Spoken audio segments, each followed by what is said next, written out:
For Progressive Voices, I'm John Sinton, and this is A Turning Point. Today, Shillbilly Elegy. He's not the candidate most Trump advisors wanted, and now there's a lot of friction dragging down J.D. Vance. Of his inner circle, only Don Jr. lobbied for J.D. Don Sr. saw the logic of having a guy with access to tech bro money, as well as having someone with appeal to the theocratic far right. Well, all that inspired the Boston Globe's political cartoonist Christopher Wyant to rechristen the Vance book Shillbilly Elegy. One of the best/worst things about life is surprise. The huge money raised by the Harris campaign in the last 2 weeks comes as a big surprise. It's part relief at Joe Biden stepping aside, and part the alarm many young people and women feel about the Vance addition to the already creepy ticket. He's doubling down on past statements that make people who don't have a taste for Kool-Aid rather nervous. Somehow, inexplicably, the Trump campaign convinced itself that old Joe would never relinquish power, perhaps because their boss never would. Vance might have been the right choice in the battle between old men, but now that the orthopedic shoe is on the other foot, not so much. Speaking of feet, how does J.D. walk and talk with one foot firmly implanted in his mouth? From Media Matters for America, we get this. In a private speech in 2021, Vance said that the far-right conspiracy theorist Alex Jones is a better source of information than Rachel Maddow, the NBC gal, which he described as, quote, plainly obvious observation. I guess Sandy Hook conspiracy theories don't count in the battle for credibility. Add that to the remarkably tone-deaf Vance statement that, quote, we are effectively run in this country by a bunch of childless cat ladies who are miserable at their own lives and the choices that they've made. And they want to make the rest of the country miserable too.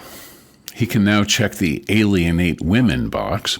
He's not exactly helped by guys like Ohio State Senator George Lang, who told a hometown rally, quote, I believe wholeheartedly Donald Trump and Butler County's J.D. Vance are the last chance to save our country politically. I'm afraid if we lose this one, it's going to take a civil war to save the country, and it will be saved, unquote. And you may now check the Start a Civil War box. According to Liz Cheney, the transition from Republican Party to Party of Trump is complete. Quote, J.D. Vance has pledged that he would do what Mike Pence wouldn't, overturn an election and illegally seize power. He says the president can ignore the rulings of our courts. He would capitulate to Russia and sacrifice the freedom of our allies in Ukraine. The Trump GOP is no longer the party of Lincoln, Reagan, or the Constitution, unquote. It will turn out in the end that Vance was a bad choice. In this new race, Trump-Vance needs to expand its base, and that is not going to happen with Trump depicting a rotting America that only he can save, and Vance talking about jailing women who travel interstate for legal abortions. The base is simply not big enough for those arguments to win the day.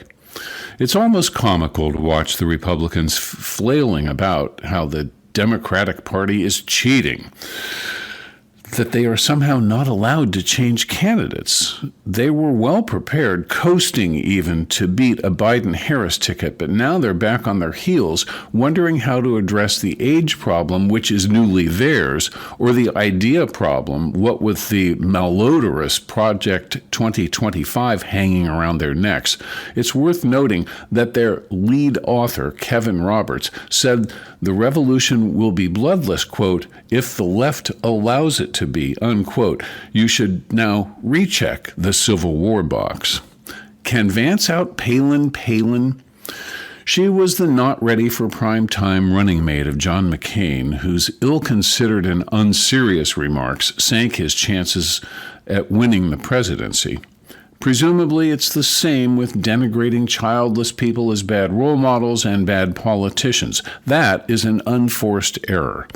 It's different than a gaffe, which Michael Kinsley defined as a politician accidentally telling the truth. The unforced error doesn't rely on truth or lies. It's just dumb and has zero chance of being an effective vote-getting strategy.